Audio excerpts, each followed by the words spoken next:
Hello, Luke Darcy, and welcome to Access All Areas, brought to you by OPSM. Coming up on the show, we'll be chatting to Dr. Peter Larkins about all the key injuries from the weekend. But with me now to discuss the big issues from the round is Damien Barrett. Hello, Damo. G'day, Darcy. Good to have you back. I know you had a big time of it over there in London, but it's good to have you back doing some footy. I was hard at work over there, Damo, but I did enjoy myself. Good to see the footy and some big stories around. Hawthorn, pretty comfortable winners in the end over Port Adelaide by 72 points. But did they premeditate an attack on Cyril Rioli? Oh, no doubt they had some form of focus on him, Das. We'll just set this up by having a listen to what Lee Colbert on Fox Footy had to say about Port Adelaide's attempts at targeting Cyril Rioli before this game started. Spoke to Buddha Hocking, one-on-one, competitive, but surging the ball forward at every chance they can get, and they're going to smash in. And one bloke they are going after is Cyril Rioli, so look out, little Cyril. Cool. Lee Colbert there, who is well connected at all footy clubs and did say that he'd spoken to Buddha Hocking. We'll now have a look at the vision, which is the subject now of a match review panel adjudication. This is an off-the-ball incident. You can see it's a bit grainy. It's the AFL footage down the ground. This is Hartlett and Rioli near the centre of the ground. There's a bit of a tete-a-tete there. It looks like Rioli's giving as good as he gets to a point, as much as we can tell off this vision, but then he just goes to ground. Look, when guys like that go off the ground, Das, and look like that moments after, that's an investigation, got it written all over it. This is just another shot of it. So, again, grainy footage, and I'm sure there's two sides to every story, but they're looking at it. Now, not long after this, Hodge, the captain of Hawthorn Footy Club, made it his objective to find out who it was that made Cyril Rioli go off the ground. Let's have a look at the reaction to Hodge once he found out it was Hartlett, and he goes up to him and grabs him by the scruff and starts a form of a little melee there, and that this will also be looked at by the match review panel. Just want to ask you, do you think there's much in what Hartlett did to Rioli, and would Port Adelaide, under Buddha Hocking's first match as coach, have really made a thing of going to get arguably their best player? Look, looking at the footage, as you said, it is pretty grainy and a little bit inconclusive, and it might be just a little one where you get winded and you go off the ground. As you said, there's definitely something in it, because Cyril Rioli wouldn't go off the ground without it. Did they target Cyril Rioli? Absolutely. Clubs target players every week. I know a couple of weeks ago, Hawthorn were desperate that Travis Cloke didn't sign that week because they really wanted to get stuck into him before. It happens every week. The question will be, did they cross the line and try and do something off the ball? And it's sort of borderline for me. I love Luke Hodge's reaction. That's exactly the way he plays. They were down at quarter time. Put out, they jumped them. That got Hawthorn back into the game. As we said, they ran out winners by 72 points, Damo. In the end, now I know you're desperate to talk about North Melbourne because your side are up and about. They're now 6th in the ladder, virtually guaranteed themselves a finals spot with 12 wins. Was it their best win for the year? Brad Scott certainly seemed to think it's their best win just about ever under his coaching regime. Oh, there's no doubt, Das. As we know, in his first 2 years finished 9th and 9th, and he came into this year, and after that 115-point loss to Hawthorn in round 10, it just looked like this year was going to be a disaster. Since that moment, they've lost one game by 2 points to the then premiership favourite West Coast, and then even in that game, they were 5 goals up at one stage. This was a significant win, just given that the injuries they'd incurred, even by quarter time, with Adams and Wells out of the game, from that point. On top of that, they had Hansen, who'd been seriously groggy, and look, we can't say concussed because you're allowed back on, but he was in a world of hurt himself. Massive win. Sets them right up, and as we know, they could actually finish as high as 5th if there's certain results go their way in the next few weeks. I reckon we've seen the best 7-minute period of football played by any individual for the year, and I'm talking about the little genius Boomer Harvey, and that's what he is. Look at the scores, they're down by 4 points, crucial stage of the game. How can he do that, Das? He's done that all his life. How can that happen? You can normally do it in the under-9s when you're better than everyone else. No one does it at league level. At whatever age he's well into his 30s, he's still got his speed. Now this one here, this third one, even though we see him in shot now, he has run close to 80 metres to get to that contest at his age. And one of the best front and centre goals that you'll ever see. And then he takes a little hanger to go with it. He just single-handedly turned the game on its head in about a 7-minute period. And as you said, at that stage, they'd already lost a couple of players, a couple of crucial players, one man down on the bench in the last quarter, and he's a genius. I hope that he gets the chance to see this next period through to North Melbourne, hang on for 2 years, not get tagged, playing some big finals and challenge for a premiership because he deserves it. Can they do some damage if they win their first final? Again, this is all hearsay, obviously, but if they get in, win their first final, are they going to be a chance against a team that loses the qualifying finals? Yeah, it's possible. It's possible they could win one and then get through and then really put up a good fight. They've got a good balance of the side. They're getting to the stage where they've got their list injury free. Just playing in a final is a great result for Brad Scott's team. They'll get better in the next 2 or 3 years. They look likely to make it now, don't they? One team that will be in those qualifying finals is Collingwood. That was a big performance after what they did with Dane Swan during the weekdays. A big statement because we know how big the Dane Swan story was. If they lose, lots of questions asked. Had they made the right call? You get the double win. You make a big internal statement to the players. Hey, that was the other good story to get Alan Didak back. Substituted in after Dale Thomas got a corked thigh in the first quarter. He got through, had about 15 disposals and played pretty well against the top side at ANZ Stadium. Albeit they've got a brilliant record against Sydney, but this is a very different side. Cloak was quiet, Damo. He only had a handful of possessions, but a couple of big marks in key moments. But Darren Jolly, I mean, Dane Beams is one we've got to talk about as well. He is now an absolute star of the game. 34 possessions, 3 goals. He's had a sensational year. Just before we leave the Dane Swan issue, you're a man's man, and you didn't comment on this last week, you're away, but the concept of having a blanket rule on all matters and therefore treating the best player at the club as you would the 43rd, how did you cope with it? Oh, look, I think once you've made that call, then you have to follow through, and they've done the right thing. They had to suspend him, so no issue with that. I don't like the blanket rule, particularly when you've got players that are such different characters like Dane Swan. The art of coaching, I reckon, is to get the best out of them. You've got to give more leeway to some guys. You know, perhaps even a rule that says no drinking in public. We're not going to let you, change your whole life and your whole routine, but don't put our noses in it.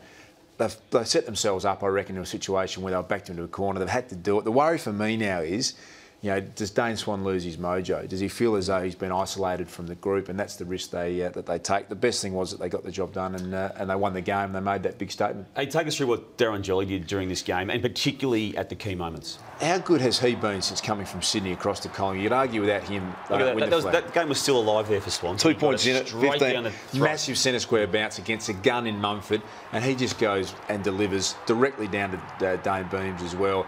Look, he's just so consistent, Darren Jolly. Always, when you need him to stand up at the key moments. This was in the first quarter, actually. The first goal of the game for Collingwood was a flick out the back that resulted in a Magpies goal.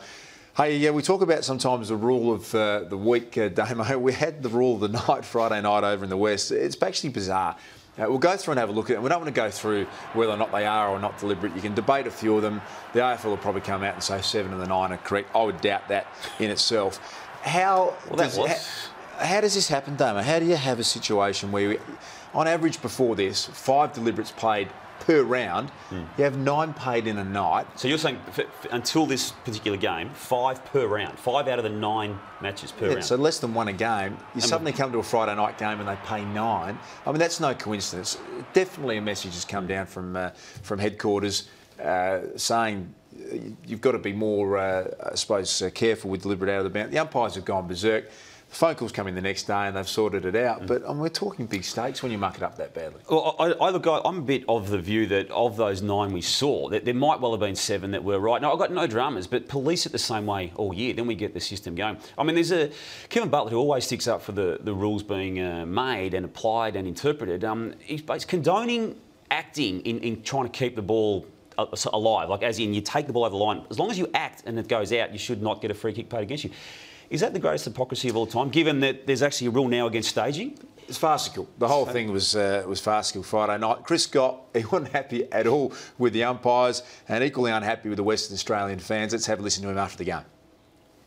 One thing I will say is I'd hate to take my kids to the footy here. Standing on the boundary line, it is not an environment for young kids, which is a shame because we need young kids coming to the footy. So lots of swearing in that, obviously. Yeah, it was disgraceful. Is that just here in Perth, or yep. have you noticed that? Yep, it's everywhere, but here's the worst. Fairly solid crack at the West Australian fans, Damo. He thinks they're the worst in the league. Are they? If they're not, they're in the grand final, aren't they? Maybe as a collective, both Fremantle and West Coast fans, but to me, the Richmond supporters... Number one for you, the Richmond fans? Yeah, they're pretty feral. I'll tell you a good indication of the West. Travelled over there and with Robert Walls before. He doesn't care about anyone and not fazed by anything. He's actually requested before working with him, do you mind if I don't go down to the boundary tonight? I'd prefer to stay in the commentary box because of the amount of abuse that you've got. I played my first ever game in the old Port Adelaide ground when it was the original Port Adelaide. Yep. And you'd be down by 15 goals at quarter time. You'd have grandmas reaching over the fence, smashing with umbrellas, and you're down by 15 goals, let alone... Well, Port needs that back now. Well, there's not enough of that that's now. part of the problem, is that those hardcore feral Port Adelaide fans, they won't align themselves to the Port AFL team. They're still down at Albert and Oval supporting the SANFL team.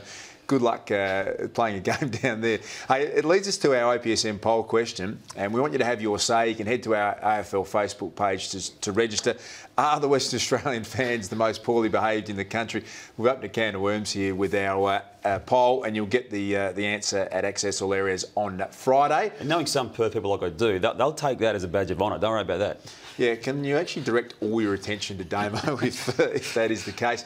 Hey, to our Twitter followers, their thoughts as well. Lots of tweets coming through. AFL_AAA. Which team has the worst fans in the league? Of course, the question we're asking. Darren, he says, I'm a Richmond supporter and we are shocking. Correct. But not a stitch on Collingwood supporters, complete scum. Thanks for that, Darren. Dale's tweeted through as well. Damo says, Hawk supporters are malicious and abusive when things don't go their way. Adrian thinks Saints fans hate knowing that they will never win a flag. This is going to not end well, this poll question. While Joshua, he says interstate teams easily. I've been to games in SA and Sydney and they were shocking. Watching the West Coast fans on TV feels exactly the same.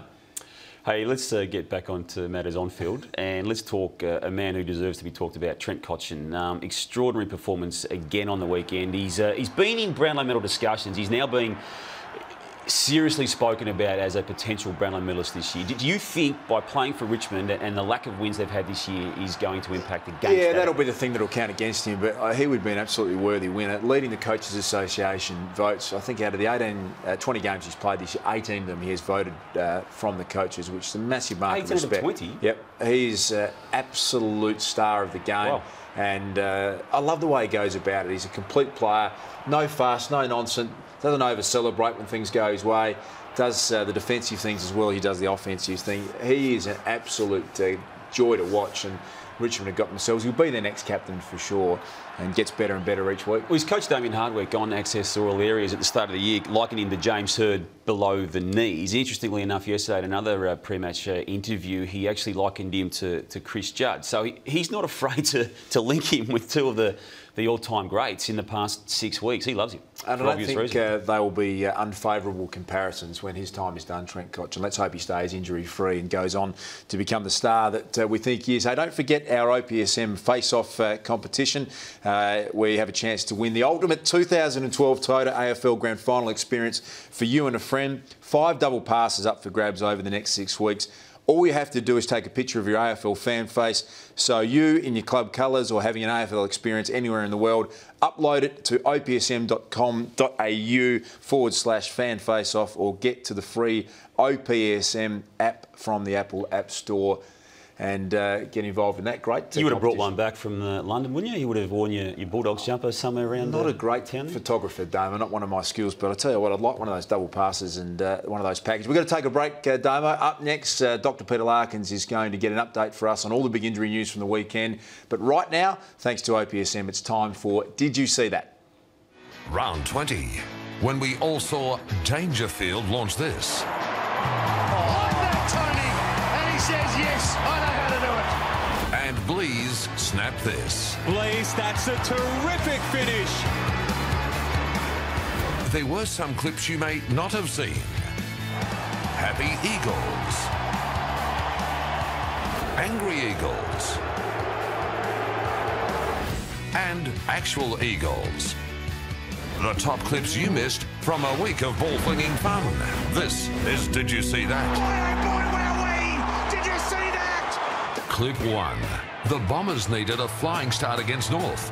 Did you see Lovett Murray slot this one from the pocket? Here's the shot for goal from Lovett Murray, and he likes it.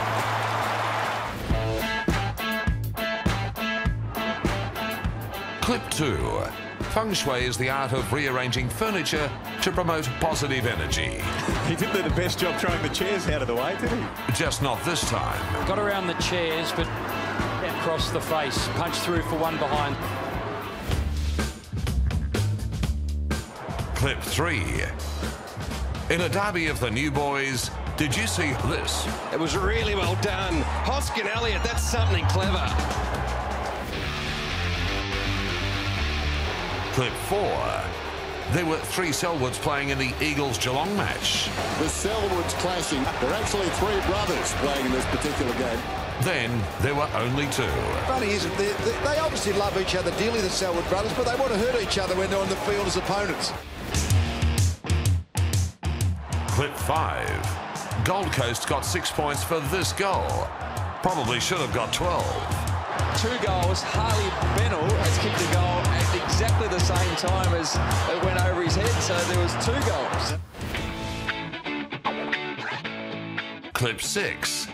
Oz kickers are taught everything about the game.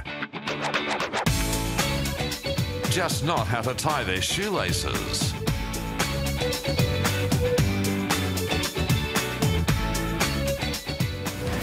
To vote for your favourite Did You See That moment, and to have the chance to win a pair of Oakley sunglasses valued at $159.95, go to afl.com.au/Did You See That.